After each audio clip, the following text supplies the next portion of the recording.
Kita jangan kira ini sekedar teori gitu, bukan teori Pak. Ini sudah ucapan Nabi kita. Dan saya termasuk orang yang berhusnuzon kepada Allah bahwa kita sekarang berada di babak keempat ini Pak, bukan di tahap awal, bukan di tahap tengah, tapi di tahap menjelang akhir Pak. Kita mau berpindah ke babak kelima, yang berarti apa? Sebentar lagi kejayaan Islam harus kita songsong Pak. Kita harus menyongsong kejayaan Islam ini. Cuma yang perlu disadari adalah mustahil kita berpindah dari babak keempat penuh kezaliman ini menuju babak kelima penuh kejayaan dan keadilan kelak nanti, itu dengan mentalitas seperti orang yang ingin jalan-jalan di taman bunga, nyanyi-nyanyi, main gitar. Mustahil dengan senang-senang kita bisa meraih kejayaan.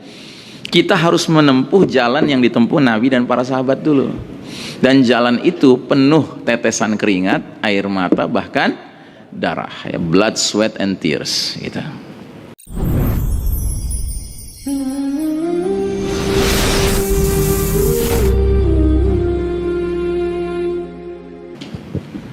Bismillahirrahmanirrahim. Assalamualaikum warahmatullahi wabarakatuh. Waalaikumsalam. Alhamdulillah wa syukurillah wa la hawla wa la quwwata illa billah. Terima kasih waktu yang diberikan. Nama saya Sirajuddin Pak.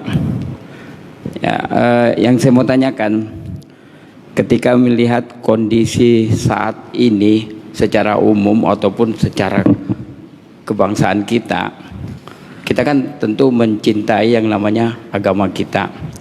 Tapi di satu sisi pada kenyataannya di mana-mana agama kita itu sulit untuk kita terapkan.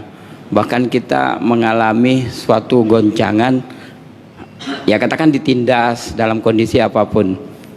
Apakah tanda-tanda itu merupakan suatu kehancuran bagi suatu penyebaran agama kita, atau apakah itu agama kita itu akan mengalami suatu penekanan dengan kondisi saat ini yang kita alami, di mana negara-negara umat Islam terjadi peperangan, di negara kita pun kita tidak mengalami kebebasan untuk menyiarkan Islam. Terima kasih. Assalamualaikum warahmatullahi wabarakatuh. Waalaikumsalam.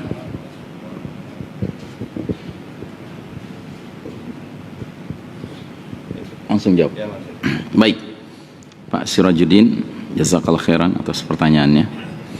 Apakah keadaan yang kita alami sekarang, di mana kita sulit menegakkan agama Allah dikarenakan memang ada upaya-upaya menindas, ya, mengkriminalisasi, memarginalisasi dan lain sebagainya, apakah ini, kondisi ini menandakan tanda-tanda kehancuran? Ya. Soal kehancuran dalam pengertian Islam menjadi musnah dari muka bumi, ya kan, itu mustahil, karena Allah Ta'ala sudah menjanjikan bahwa Islam ini akan Allah menangkan atas segenap agama lainnya, sekalipun orang-orang musyrik tidak menyukainya, ya. Namun bukan berarti kehancuran yang sifatnya terbatas, lokal, ya kan, itu nggak terjadi. Bisa terjadi, ya kan. Jadi artinya kehancuran Islam dari seluruh permukaan bumi nggak mungkin. Cuma kehancuran dari sekedar Indonesia saja mungkin, ya kan. Sementara di tempat lain dia tetap berlangsung gitu, ya kan. Karena dulu juga pernah terjadi kan di Spanyol, ya, di Andalusia, ya, Islam berjaya selama ratusan tahun di sana. Ternyata karena kelemahan umat, karena keterjerembaban umat di dalam cinta dunia, foya-foya, materialisme, akhirnya mereka melemah keimanannya, melemah ruhul jihadnya. Akhirnya orang-orang Nasrani yang semakin menguat di sana, ya, begitu sudah mulai menunjukkan kekuasaannya, mereka kemudian hanya memberi beberapa pilihan kepada orang yang bukan Nasrani. Jadi kaum muslimin dan kaum Yahudi, ya, ditawarkan masuk Kristen, kalau enggak tinggalkan bumi ini, kalau enggak mati, kan begitu. Cuma 3 pilihan itu, dan itu dijalankan, sehingga akhirnya yang tadinya ratusan tahun Islam berdiri di sana, azan berkumandang di sana, ya kan, kaum muslimin menjalankan berbagai syiar Islam di sana, kemudian hilang, ya. Itu juga bisa terjadi kalau kita di sini lalai, kalau kita di sini lemah, gitu. Nah, namun yang ingin saya katakan adalah sebenarnya kalau saya ditanya, saya berusaha selalu melihatnya dengan grand picture, ya, dengan gambaran yang lebih menyeluruh, ya. Nah, gambaran yang lebih menyeluruh itulah yang kita bisa dapatkan ketika kita melakukan kajian ilmu akhir zaman, ya. Jadi dengan kita mengkaji ilmu akhir zaman, ibaratnya kita mendapatkan cetak biru tentang skenario Allah yang akan berlangsung di muka bumi ini, di dunia yang fana ini. Dan ini ilmunya ada dari Nabi SAW, ya. Walaupun ketika Nabi menyampaikannya, dia bercecer-ceceran sebagai hadis-hadis yang terpisah-pisah. Lalu kemudian ulama lah yang kemudian melakukan upaya menyatukan, menggabungkannya sehingga yang tadinya puzzle nggak jelas itu makin menjelas begitu. Salah satu pembahasan akhir zaman yaitu tentang kondisi kita sekarang ini. Kita sekarang berada di babak keempat dari 5 babak perjalanan sejarah umat Islam berdasarkan hadis Nabi, ya kan? Dan ternyata babak keempat ini dari segi penyebutan saja memang babak yang paling buruk bagi umat Islam. Nabi menyebut babak keempat ini sebagai era mulkan jabriyan, era para penguasa yang memaksakan kehendak mereka. Kalau dikatakan memaksakan kehendak mereka berarti mengabaikan kehendak Allah dan Rasulnya, gitu. Makanya inilah babak dimana kita ini babak belur, itu realita. Dan kalau kita bicara tentang apa yang kita alami di Indonesia ini, Indonesia bisa dihitung sebagai negeri muslim yang agak belakangan-belakangan Pak mulai mengalami babak belurnya. Negeri-negeri lain, kaum muslimin lain sudah lebih dulu gitu loh mengalami kondisi babak belurnya. Kalau kita bisa dikatakan belakangan-belakangan inilah mulai asyik nih, terasa gitu kita dizolimi, ya kan? Terasa kita dikriminalisasi, dimarginalisasi, ya terang-terangan gitu, ya kan? Nah, tapi secara keseluruhan memang kita sedang di babak di mana kita babak belur, ya kan? Nah, untungnya di dalam hadis itu Nabi memberitahu kepada kita bahwa sekalipun ini babak di mana kita kalah, kita runtuh, kita ini mengalami kondisi yang terpuruk, ya kan? Cuma Nabi memberikan kita kabar gembira bahwa ini bukan babak terakhir. Nabi mengatakan babak keempat ini akan berlangsung selama masa yang Allah kehendaki, dan ketika Allah berkehendak babak keempat ini akan berlalu untuk kemudian datang babak kelima sekaligus babak terakhir, ya, the closing chapter, ya, babak terakhir dari perjalanan sejarah umat Muhammad SAW ini, yang kata Nabi adalah babak khilafatun ala minhajin nubuwah, babak tegaknya kembali kekhalifahan yang mengikuti metode kenabian dalam kepemimpinannya. Ini ucapan Nabi Muhammad SAW loh. Ini bukan ucapan Nostradamus, ini bukan ucapan Ki Gendeng, ini bukan ucapan paranormal, ini ucapan seorang yang bernama Muhammad sallallahu alaihi wasallam, yang berarti kita sebagai umatnya wajib meyakininya. Kita jangan kira ini sekedar teori gitu, bukan teori Pak, ini sudah ucapan Nabi kita. Dan saya termasuk orang yang berhusnuzon kepada Allah bahwa kita sekarang berada di babak keempat ini Pak, bukan di tahap awal, bukan di tahap tengah, tapi di tahap menjelang akhir Pak. Kita mau berpindah ke babak kelima, yang berarti apa? Sebentar lagi kejayaan Islam harus kita songsong Pak. Kita harus menyongsong kejayaan Islam ini.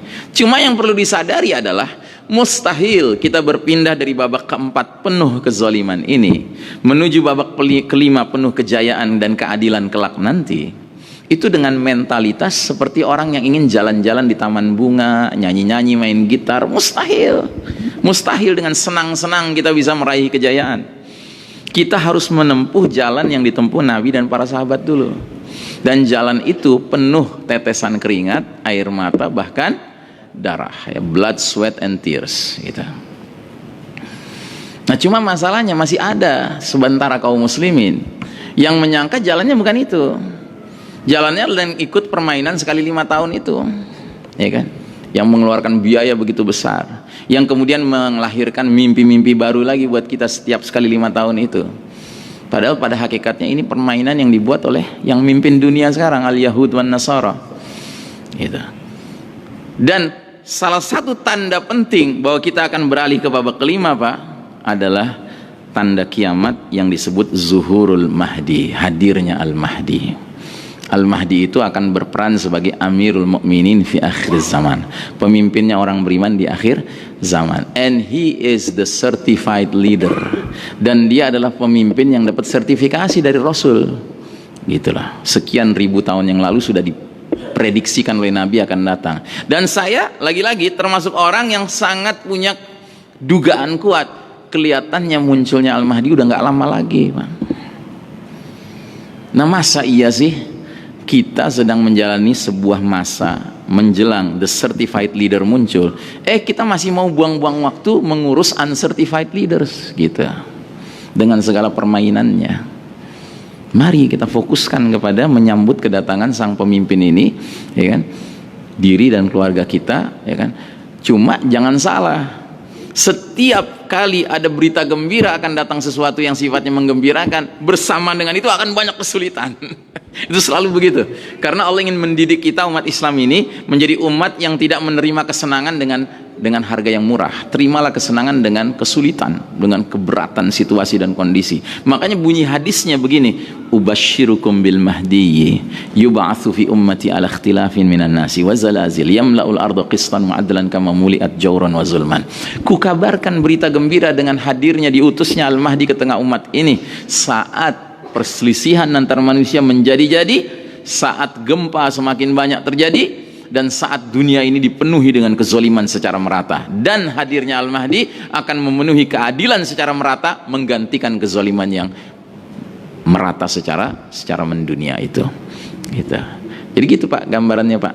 Jadi kalau Anda merasakan ini kok kayaknya berat ya, perselisihan antar kita juga makin banyak gitu kan. Ada yang prodem, ada yang andem gitu kan, gimana gitu ya kan. Ya memang ini bagian dari kewajaran situasi menjelang munculnya Al-Mahdi. Walaupun kita nggak boleh doakan ya Allah perbanyaklah perselisihan gitu supaya Al-Mahdi cepat datang. Ya Allah seringkanlah datangkan gempa gitu. Nggak boleh kita minta begitu. Ya Allah ratakanlah kezaliman di muka bumi ini. Nggak bener ya kan. Itu suatu realita yang akan terjadi dengan sendirinya sebagai skenario Allah Ta'ala. Cuma kita tugasnya membaca kan, kita membaca. Nah dengan bacaan inilah kita berusaha untuk surfing above the waves ya. Kita bersilancar di atas ombak huru-hara akhir zaman ini. Itu barangkali jawaban dari kami. Wallahu a'lam bissawab.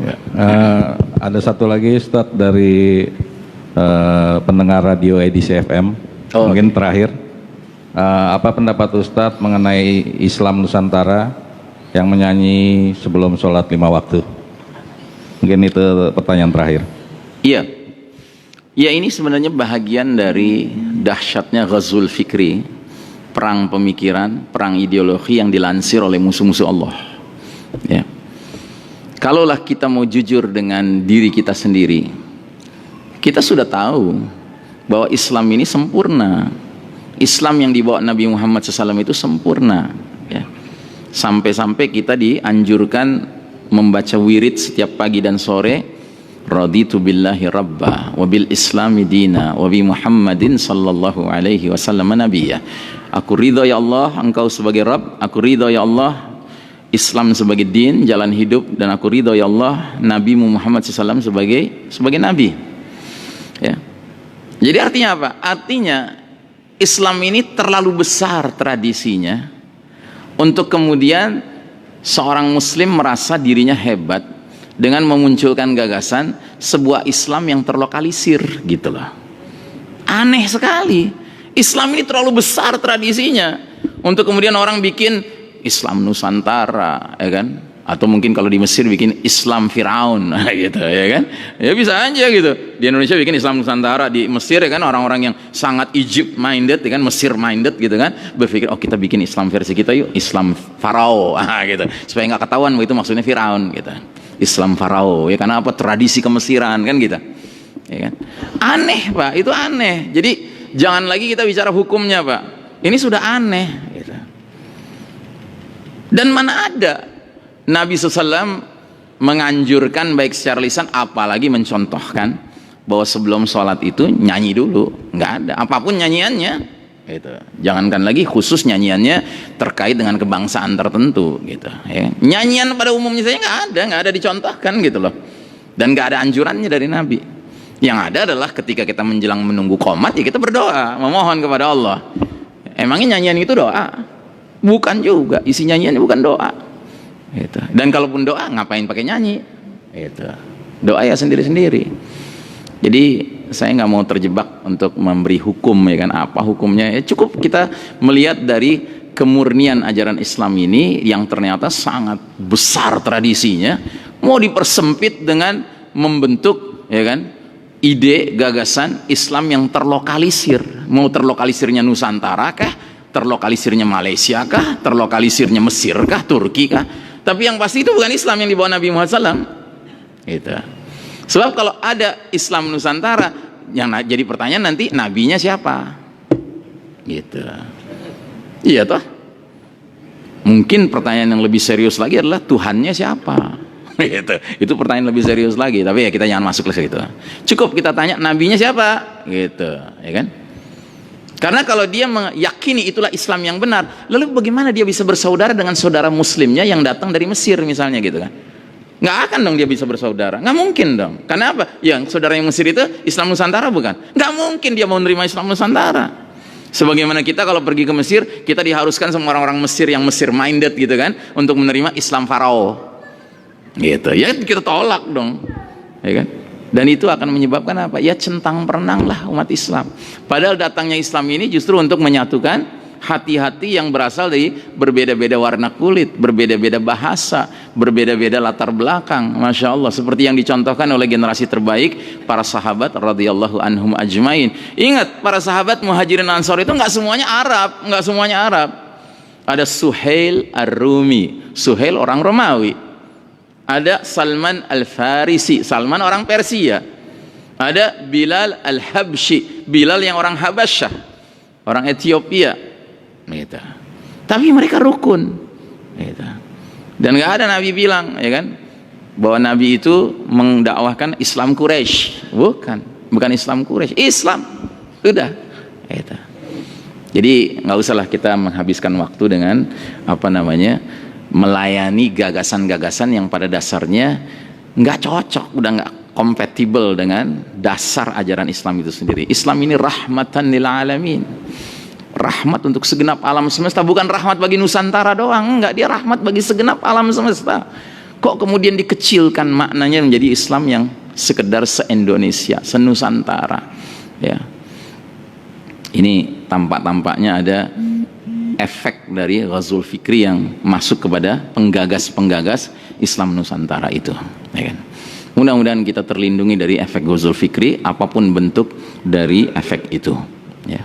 Wallahu a'lam bishawab.